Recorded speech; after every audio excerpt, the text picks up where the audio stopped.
Saludos cordiales, doctor. El día de hoy nuestro grupo, que está conformado por Juan José Barreno, Michael Chicaiza, Leonardo Castillo, Rodney Ayerbe y Jorge Zúñiga, mi persona, les vamos a explicar sobre aplicación de integrales triples en el cálculo de masa. Yo les voy a hablar acerca del centro de masa. El centro de masa es un punto en el espacio que está denominado por el siguiente vector, en el cual se encuentra concentrada toda la masa del cuerpo, que se usa para estudios dinámicos y estáticos. Es importante también la geometría del cuerpo y su distribución de la masa mediante una función de densidad. A continuación tenemos las propiedades. Tenemos primero la simetría, que nos dice si el cuerpo es simétrico a un eje o plano y su densidad también lo es, entonces su centro de masa estará en este mismo eje o plano. Luego tenemos a lo que es la linearidad, que nos dice que el centro de masa se puede calcular como el promedio ponderado de cada una de sus partes. Y tenemos finalmente las transformaciones, que nos dicen que el cálculo del centro de masa se puede adaptar fácilmente a coordenadas polares, cilíndricas o cartesianas. Y notación del centro de masa. Para calcular un centro de masa podemos asumir que el cuerpo es rígido, con lo cual su masa está distribuida en diferentes puntos discretos de un sistema aislado. Eso nos dice que no hay pérdida de masa. La notación la podemos representar de la siguiente manera. El vector posición del centro de masa, que sería de esta manera. Ya. Esto nos dice que en el área de la física nos permite analizar el movimiento de los cuerpos, el equilibrio y la dinámica de sistemas. También en el área de la ingeniería nos dice que nos permite simplificar de sistemas muy complejos en sistemas un poco más adaptables, ¿ya? Y que podemos asumir que su carga se encuentra en un solo punto. También tenemos dos fórmulas de expresión, que es la partícula discreta, que se la puede representar de la siguiente manera. El vector posición es igual a la suma de la masa I por el vector I sobre la suma de la masa I. Y también tenemos otra segunda expresión, que es la de cuerpos continuos, que es de la siguiente manera. Es la integral de R sobre dm sobre la integral de dm. Caso especial, densidad constante. ¿Qué es centroide? Cuando tenemos un cuerpo tridimensional, como una esfera o un cilindro, el centroide es el punto que representa el centro geométrico del volumen. A continuación les voy a explicar sobre la densidad constante en el pizarrón. La densidad de ρ en la función x, y, z es igual a ρ sub 0. Esto significa que el valor de la densidad no va a cambiar en cualquier punto del cuerpo, es decir, que la densidad es constante. Tenemos lo que son las fórmulas del centroide en las coordenadas x, y, z. En la coordenada x es igual a 1 sobre el volumen de la triple integral de la región E de la función x del diferencial del volumen. En la coordenada y tenemos que es igual a 1 sobre el volumen de la triple integral de la región E de la función y del diferencial del volumen. Y en z tenemos lo mismo, 1 sobre el volumen de la triple integral de la región E de la función z del diferencial del volumen. Y para hallar lo que es el volumen total tenemos la siguiente fórmula, que es la triple integral de la región E de 1 del diferencial de V. Esto significa que vamos a integrar en 1 sobre todo el volumen para hallar la medida total. Y en conclusión, si tenemos una densidad constante, el centro de masa es un centroide. Ahora, en este momento vamos a realizar un ejercicio del cálculo de masa. Tenemos que tener muy en cuenta el teorema de Fubini porque será fundamental para la realización del mismo. Ahora vamos a tener un volumen, vamos a tener tres diferenciales, x, y y, z. En el siguiente ejercicio me dice que tengo que determinar el centro de masa ubicado dentro del paraboloide y fuera del cono, tomando la densidad como K, que va a ser igual a kilogramos sobre metros cúbicos. Tenemos una representación de GeoGebra de cómo sería la gráfica como tal de las ecuaciones. Para la realización del ejercicio hemos planteado las dos ecuaciones que son fundamentales para el estudio del volumen del sólido. Z igual a x cuadrado más y cuadrado como la representación del paraboloide y z igual a la raíz de x cuadrado más y cuadrado como el cono. Si nos damos cuenta, el sólido que vamos a estudiar va a tener una intersección, porque el argumento nos decía que íbamos a estudiar por dentro del paraboloide y afuera del cono. Entonces el volumen del sólido que vamos a estudiar va a ser el siguiente. Ahora, lo que tenemos que hacer es encontrar las regiones en las cuales yo voy a integrar. Para eso tenemos que utilizar las dos ecuaciones y el uso de coordenadas cartesianas. De coordenadas cartesianas vamos a pasar a coordenadas cilíndricas, porque son fundamentales. Ahora, ¿qué pasa con la ecuación 1 y la ecuación 2? Tenemos z que va a ser igual a este valor. Si recordamos, sabemos que r elevado al cuadrado va a ser igual a x al cuadrado más y elevado al cuadrado, por propiedades de las coordenadas cilíndricas. Entonces, en la primera ecuación tendríamos que z va a ser igual a r elevado al cuadrado, y para la segunda ecuación tendríamos que z va a ser igual a r.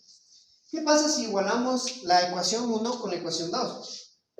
Al igualar ambas ecuaciones podemos encontrar los valores de r, que son fundamentales para la realización de esta parte.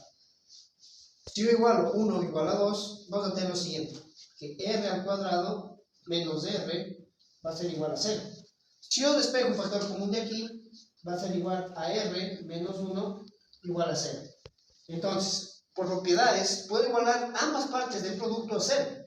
Entonces, r es igual a 0 y r va a ser igual a 1. Por lo que he encontrado la región de integración de r. ¿R desde qué punto iría? R iría desde 0 hasta 1, porque es lo que hemos hallado. Ahora, recordemos una propiedad muy importante al momento de pasar hacia coordenadas cilíndricas, y es que nosotros tenemos el diferencial del ángulo, o tenemos que estudiar el ángulo. Si nos damos cuenta, el reflejo del paraboloide en la base va a ser la siguiente. Va a ser una figura en torno a una circunferencia. Entonces, como nosotros sabemos que θ, que va a estar limitado por el eje X y va a barrer toda esta sección, va a estudiar todos los tres planos. Por lo tanto, estudiará 360 grados, o en radiales, hasta 2π. ¿Qué es lo fundamental? Recordemos, en coordenadas cilíndricas z se conserva. Como hemos estudiado la parte de la circunferencia y hemos estudiado r, nos faltaría encontrar z. Y si nos damos cuenta en la gráfica, z va a tender desde el paraboloide hacia el cono, en esta forma. Va a ir hacia arriba. Por lo tanto, partimos de las ecuaciones 1 y 2.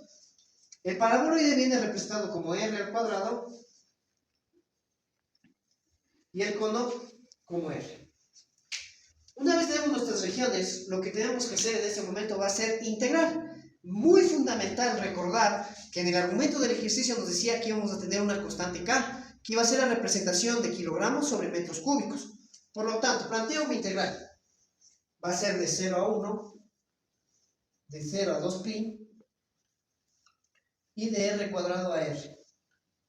Una constante K, que va a ser la representación del centro de masa, en r, del diferencial de z, diferencial de θ y el diferencial de r. Cuando cambiamos a coordenadas cilíndricas es importante que multipliquemos por el jacobiano, que el jacobiano es r. Primero vemos qué sección vamos a hacerlo, con qué diferencial. Primero es con z, por lo tanto, yo sé que va a ser de 0 a 1, de 0 a 2π, y como estoy integrando con respecto a z, ¿qué va a quedar? Kr, z, evaluado de r cuadrado a r, el diferencial de θ y el diferencial de r. Entonces, voy a tener de 0 a 1, de 0 a 2π, que va a ser kr. Como yo estoy hablando de r, voy a tener kr cuadrado menos kr elevado al cubo, porque se van a multiplicar esos términos. El diferencial de θ y el diferencial de r. Integro con respecto a θ y me va a quedar kr cuadrado θ menos kr cubo θ. Evaluado de 0 a 2π.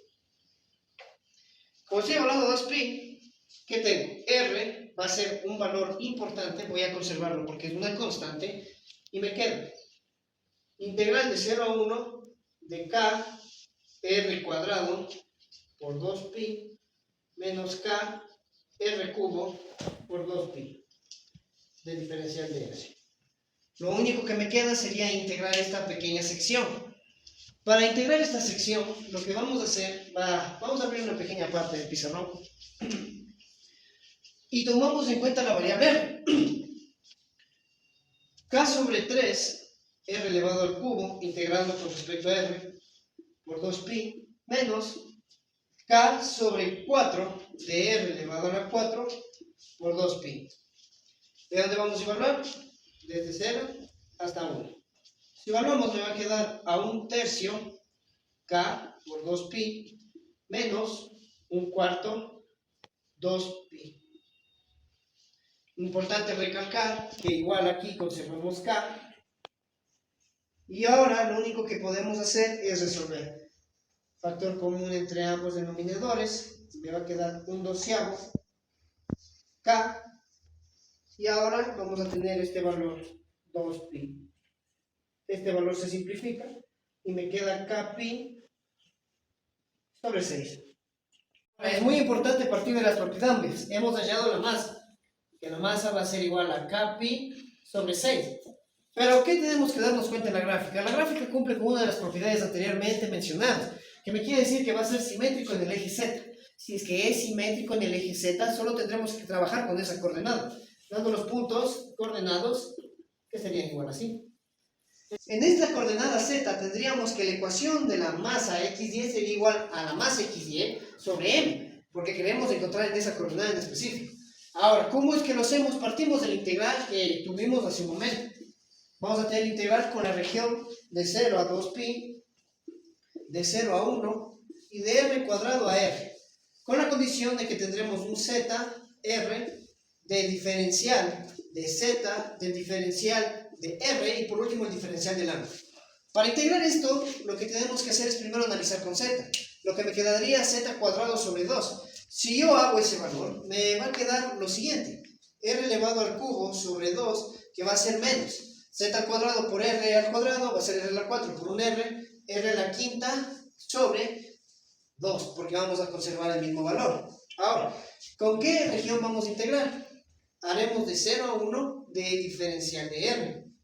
Como estoy integrando con respecto a R, esto se convierte en R elevado a la 4 sobre 8, que va a ser igual a menos R elevado a la 6 sobre 12. Listo. Evaluado de 1 a 0. Lo que tendríamos como un octavo menos un doceavo, que es lo fundamental aquí. Ahora, lo único que tendríamos que hacer es evaluar de 0 a 2pi con respecto al ángulo. Y simplemente sería evaluar cada punto de este par. Le pongo el ángulo con respecto a un octavo y el ángulo con respecto a un doceavo. Esto me queda un octavo que multiplica 2pi menos un doceavo que multiplica 2pi. Si soluciono estos valores, puedo sacar la mitad, que me queda un cuarto pi menos un sexto pi. ¿Podemos resolver eso? Por supuesto. Me quedaría 24. De la primera para 4 sería 6. De la segunda sería 4. Conservaría el pi. ¿Y qué me queda? 6 menos 4. 2 sobre 24 pi.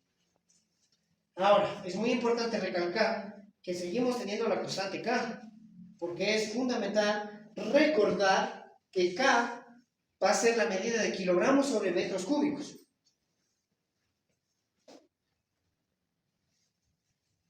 Con la explicación, el centro de masa, como hemos mencionado, va a ser igual en la coordenada Z, que va a ser igual al centro de masa en el eje MX y el centro de masa en el eje M, ambas partes calculadas. Lo único que nos queda es resolver esta ecuación compleja, que nos va a quedar a 6 Kpi, que va a estar sobre 12 Kpi. ¿Qué tengo en estos valores? Puedo simplificar, 6 se me va, Kpi se me va, y voy a quedar con un medio. Y ese sería su centro de masa. Interpretación física. Cuando usamos integrales triples para calcular el centro de masa, lo que hacemos físicamente es promediar la posición de la masa distribuida en el volumen del cuerpo, ponderado por su densidad.